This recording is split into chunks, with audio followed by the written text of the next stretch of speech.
Love history? Subscribe and explore the stories that shaped our world. In the middle of the 3rd century BC, the Mediterranean was not ruled by Rome. It was dominated by Carthage. Founded by Phoenicians, Carthage was a maritime superpower controlling the coast of North Africa, parts of Spain, and the islands of Sardinia and Corsica. They were merchants, explorers, and masters of the sea. To their north lay the Roman Republic, a rising power on the Italian peninsula, forged in the flames of local wars, possessing a formidable land army, but virtually no navy. For a long time, these two titans coexisted. They even had treaties defining their spheres of influence. But in 264 BC, a seemingly minor conflict on the island of Sicily changed history forever. A group of mercenaries called the Mamertines seized the city of Messana and, facing enemies on all sides, made a fatal mistake. They appealed for help to both Carthage and Rome. Despite earlier peace treaties, Rome intervened, fearing Carthaginian control so close to Italian shores. When a Roman general seized a Carthaginian admiral during peace talks, the match was lit. What began as a local dispute erupted into a struggle for survival that would span over a century. Two powers entered the arena, but only one would leave. This is the story of the Punic Wars. The First Punic War was a conflict of attrition lasting 23 years. Rome quickly realized that to defeat a maritime empire, they had to conquer the ocean. But Rome was a land power. They didn't even know how to build a proper warship. According to historical accounts, the Romans captured a stranded Carthaginian trireme and reverse-engineered it, producing 150 warships in just 2 months. But copying a ship was one thing, sailing it was another. The Carthaginians were superior sailors, utilizing ramming tactics that required immense skill. Rome couldn't match that skill, so they changed the rules of the game. They invented the corvus, a massive boarding bridge with a heavy metal spike. When a Roman ship approached an enemy, they would drop the bridge, locking the two vessels together. This transformed a naval battle into a land battle, allowing Roman legionaries to cross over and slaughter the Carthaginian crews. It worked brilliantly at the Battle of Mylae in 260 BC, handing Rome its first naval victory. However, the sea is cruel. The heavy corvus made ships unstable, and Rome lost hundreds of ships and thousands of men, not to Carthage, but to storms.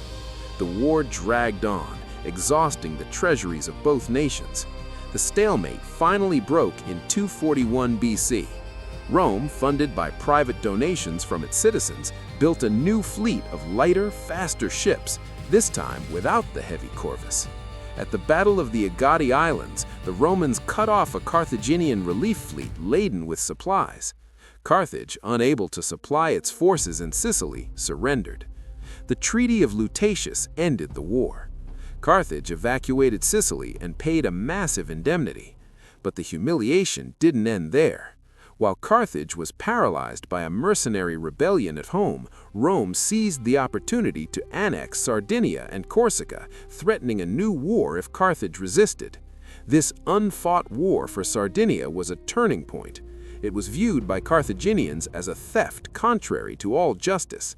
It planted a seed of hatred in the heart of a Carthaginian general named Hamilcar Barca, a hatred he would pass on to his son, Hannibal. Peace was merely an intermission. In 218 BC, Hannibal Barca, determined to restore Carthaginian glory, did the unthinkable.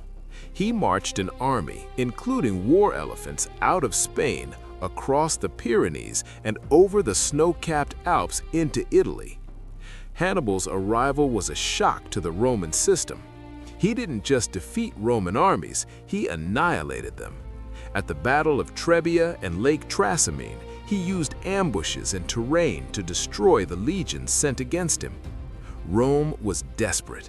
They appointed a dictator, Fabius Maximus, who realized he couldn't beat Hannibal in open battle.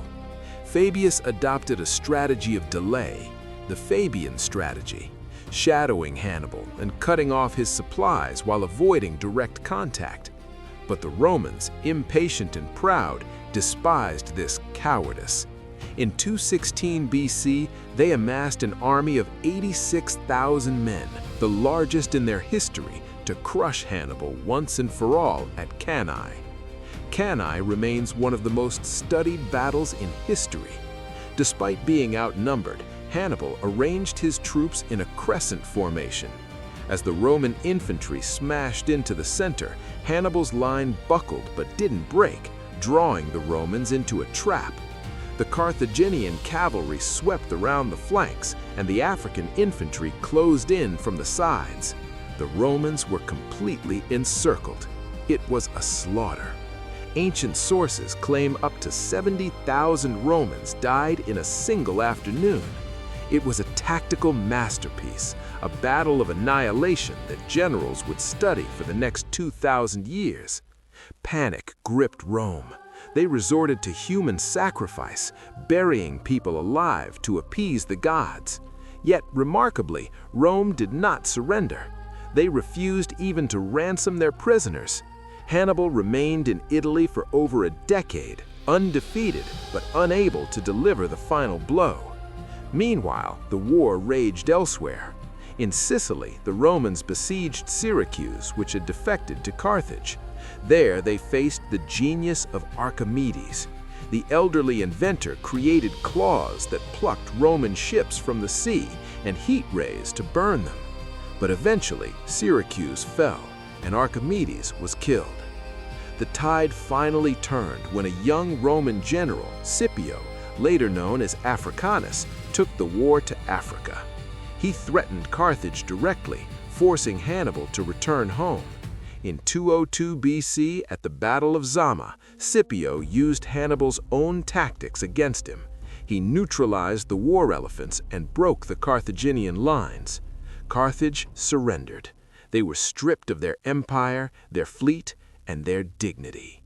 Rome was now the undisputed master of the West. For 50 years, peace held. Carthage focused on trade and actually began to recover economically, which terrified the Roman Senate. Conservative senators, led by Cato the Elder, ended every speech with the infamous phrase, "Carthago delenda est," Carthage must be destroyed. In 149 BC, Rome found a pretext to declare war when Carthage fought back against Rome's ally Numidia without permission. This was the Third Punic War, but it was hardly a war, it was an execution. Rome landed an army and demanded that the Carthaginians surrender all their weapons. Carthage complied. Then Rome delivered the final impossible demand. The population must leave their city and move inland, abandoning the sea that was their lifeblood. The Carthaginians refused. They closed their gates and manufactured weapons day and night. For 3 years they held out against the might of Rome. But in 146 BC, Scipio Aemilianus, the adopted grandson of the man who defeated Hannibal, breached the walls. The fighting in the streets was brutal. The Romans fought building by building, pushing the defenders into the citadel. The Carthaginian commander, Hasdrubal, surrendered, begging for his life. His wife, ashamed of his cowardice, cursed him, threw her children into the flames of the burning temple, and jumped in after them. Carthage was burned to the ground. The survivors were sold into slavery, and the city that had once rivaled Rome was wiped from the map. The destruction of Carthage marked the end of an era and the beginning of another. Rome had transformed from a regional Italian power into a Mediterranean empire. The wars changed Rome internally. The disaster at Cannae and the long struggle against Hannibal forced the Roman military to evolve. They moved away from a militia of citizens to a professional force, a change that would eventually lead to the rise of generals like Marius and Caesar, and the fall of the Republic itself. Tactically, battles like Cannae became the gold standard of military strategy, influencing commanders from Frederick the Great to Dwight Eisenhower. But perhaps the greatest legacy is the memory of the struggle itself. The image of Hannibal crossing the Alps and the sheer existential dread he inspired became a permanent part of the Roman psyche. Rome had learned a brutal lesson. To survive, it had to be ruthless. The Punic Wars proved that Rome could endure catastrophic loss, adapt, and eventually conquer, a resilience that would sustain its empire for centuries to come. Two powers had fought for the world. One was destroyed, the other became legend. Thank you for listening.